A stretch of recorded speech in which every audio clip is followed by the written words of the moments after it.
What are the top 5 Medicaid myths and misconceptions about Indiana Medicaid? I'm Jeff Stinson of the Stinson Law Firm, an elder and special needs firm in central Indiana.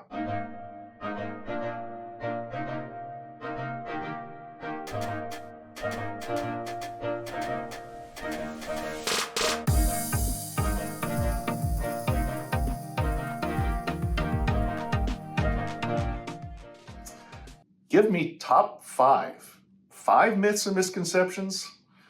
Okay, I'm going to do my best. I've been around for quite a long time now, and I've heard quite a few whoppers of stories about what Medicaid does not do, and so on. So it's been kind of a journey here to pick 5, but here we go. Number 1, complete impoverishment is required in order to become eligible for Medicaid. No, simply not true. While Medicaid does require you to fit within certain financial criteria, you do not have to be completely destitute to qualify. You just have to complete some legal planning to fit within their financial requirements. So, that is a myth. Second myth, this probably could have been number 1. Medicaid providers provide substandard care. I kind of get where this myth can come about. However, a couple things to remember.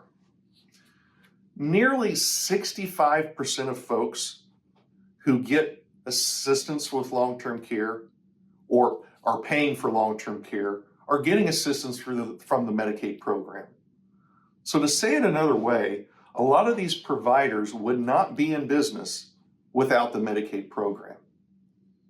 So to say that a provider is going to provide substandard care because they're getting funding from Medicaid would be saying that the majority of their funding is result of them bringing substandard care. Substandard care can be delivered I've seen that delivered in some of the most expensive private pay communities in the state of Indiana.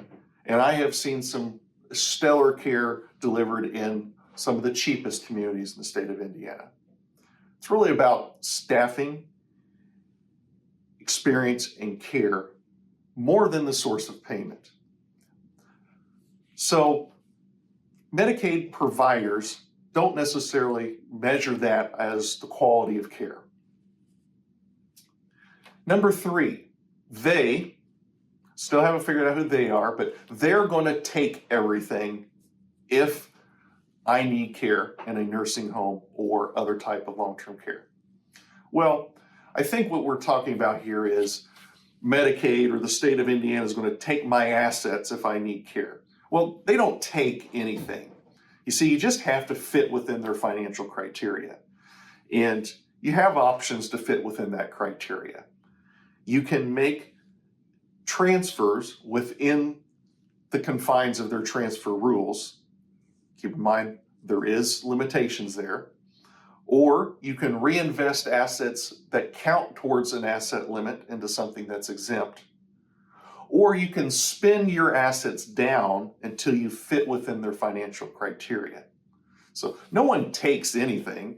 You just have to fit into their financial criteria. So I think a lot of times when you hear they're going to take things, a better way to say that is they're going to require me to spend all my assets or hire someone to help me fit within that financial criteria.